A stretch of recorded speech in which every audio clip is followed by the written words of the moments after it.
Hey there, and welcome to another video from Odyssey Frontiers. So today I wanted to answer the question on can you do game development in high school? And the short answer is yes, it's possible. It's 100% possible. Go ahead, do it. Just get started. But of course, you didn't come here to listen to me tell you that. And of course, you already know that that's the answer.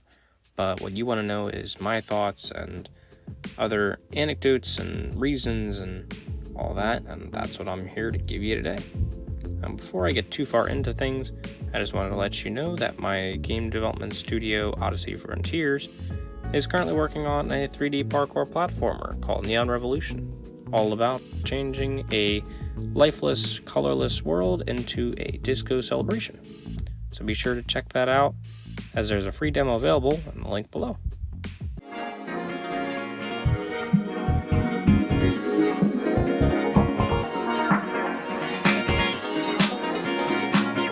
So, the long answer is that it really depends on a few factors on doing game development in high school and how feasible it is. There are a lot of things to consider, and it's not the same for each person, but I'll give you my experience personally and how that relates and my thoughts on how it is possible or not possible or not reasonable for other people, I should say, because it's always possible. You just gotta actually work hard. It takes a lot of work. So there's a few factors that go into it, namely schedule, experience, motivation, and resources. I first wanted to go into the scheduling. You don't need a ton of time to work on game development. It really does help to set aside time to work on your game and learning it. It is a commitment that needs to be stuck to actually get stuff done. If I didn't have a club that I was having at least 2 days a week during the last school year, actually 3 days a week, I would go there and I work for 40 minutes in school on my game development project. And honestly, when I wasn't working on it after school or before school or anything, and I just was super busy, I would have that time where I can actually get stuff done, and that really helped me realize that just working on it, even for a little bit, and getting that little bit done gives you that small boost of dopamine to actually want to do more in the future and stay motivated on the project. So as you get more experience, you can get more done in less time later on. Like, I can get so much more done in an hour now than I used to be able to get done in 2 or 3 hours. It just comes with coding experience and design experience and really learning how to balance things and do things better and efficiently and improve on yourself. And one other thing on scheduling is you need to work on it in your free time. School takes up a lot of time, and you can't do game development in that time, really. Unless if you have some sort of elective or some time that is given to you during school to do that, which would be very nice. If you get the chance and you are interested in it, then definitely take advantage of it.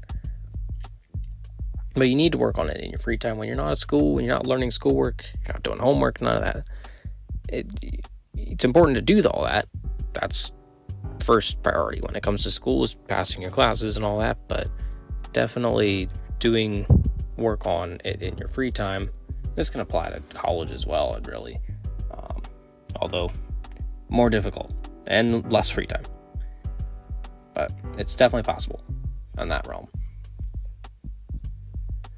So the second factor is experience. It's not super important. Having prior experience to starting game development is not really that important. I wouldn't even say, now that I think about it, that it's much of a deciding factor on if you could do game development in high school. It definitely makes it easier jumping into it. If you have no coding experience and you barely know how to use a computer, it's definitely going to be difficult doing game development in high school, but I'm sure that you can probably use a computer to an extent, if not almost completely normally, and in the world that we're living in. And knowing technology and on a basic level is important. It's super important, but also kind of a given nowadays in the technology realm that we live in. And knowing coding, at least on a very basic level, doesn't even need to know how to do lines of code, but knowing how code works is very helpful as a base starting point before jumping into things. And again, that's, if you don't already know that, that's something you can definitely learn and pick up along the way. It'll just happen. Just get started. After watching the rest of this video, of course. And the last thing with experience is that you definitely need to do stuff to get experience. It doesn't just happen. You don't just wake up one day and know how to program a game and everything. And it's also not something that you need to go take classes in college for, or take an extra class in high school and take a boot camp and take all this stuff. Courses are good, but the internet is full of this vast space of knowledge where everybody contributes what they know. What I'm doing right now, I'm hoping it's helping you, and I'm trying to explain my knowledge to you. That's what the internet's there for. People give better free knowledge on YouTube than some of the best professors in the country. If you can put in the work, that's the hard part about YouTube, is that you gotta actually put in the work and apply yourself. But if you can do that, then you can learn almost anything from the internet. And that's the beauty of the world that we live in today. So, the third factor is motivation. I would say this is the most important factor. If you have this, all the other things, you can make the other things work. You can maneuver your schedule. You can try to get more experience. You can devote more time to getting more experience. And you can find a way to get the resources that you need to do this. They need to do game development. It is a super important factor. It is also, consequently, the hardest to achieve, because it's not something that I can give you. It's not something the internet can give you. It's not nobody can give you motivation. Nobody can tell you how to get motivation. We can give you tips, but it's something that's really internal that you need to really learn your own ways. How to get motivated to work on stuff, because it's hard. Yeah, I'm in high school. I'm almost done high school, thankfully, and it is difficult to stay motivated on stuff, especially this, because doing similar things on an almost daily basis can get very difficult. Sometimes it's fun, but it does have burnout. School, especially school stuff, you get burned out, or at least I personally get burned out in that. And schoolwork is known for that.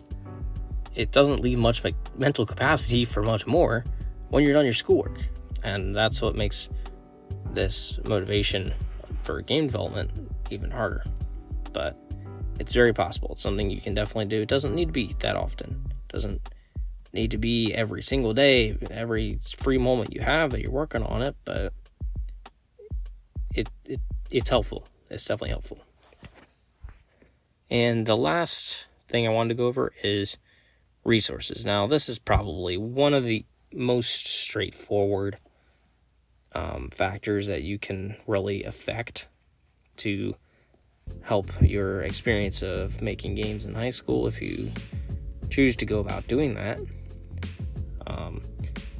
It is right behind motivation and importance. It is very important. You need these physical things to do game development, no matter where in life you are, really. Whether in high school, middle school, college, young, old, doesn't matter. Computer and internet access are the two main things you need.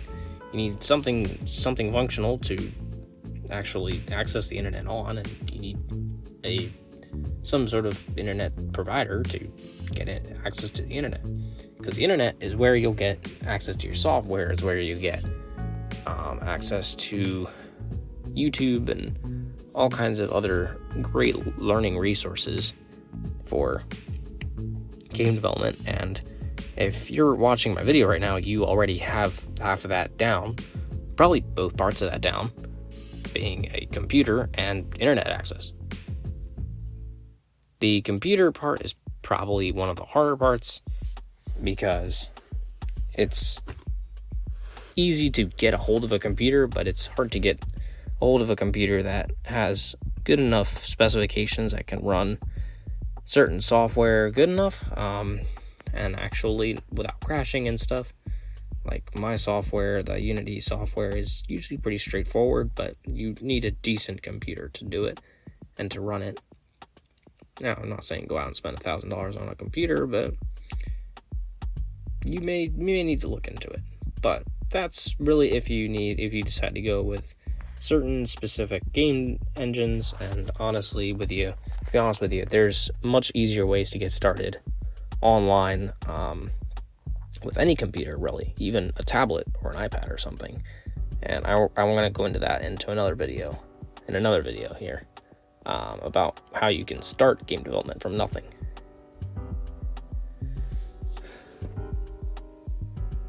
And the best resource for learning is definitely the internet. I learned mainly through YouTube.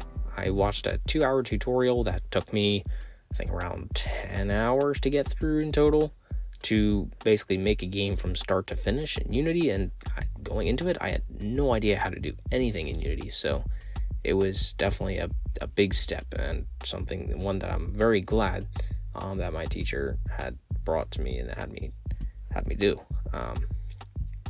And there's other things other than YouTube. There's boot camps and online programs and schools for that kind of thing. YouTube is a very good free resource. There are other free resources. There's freecodecamp.org or something like that, I think, that they'll teach you good coding skills and stuff. And I think there's different ways to start, and different ways are more efficient than other ways for certain people, and everybody's built different. So it's what works for me might not work for you, and what works for you probably won't work for me. It's just how it is. But I'm gonna go into that in a later video, like I said, kind of go into more detail with that. And that's about all for today. If you like how I'm doing this video, then please be sure to like and subscribe.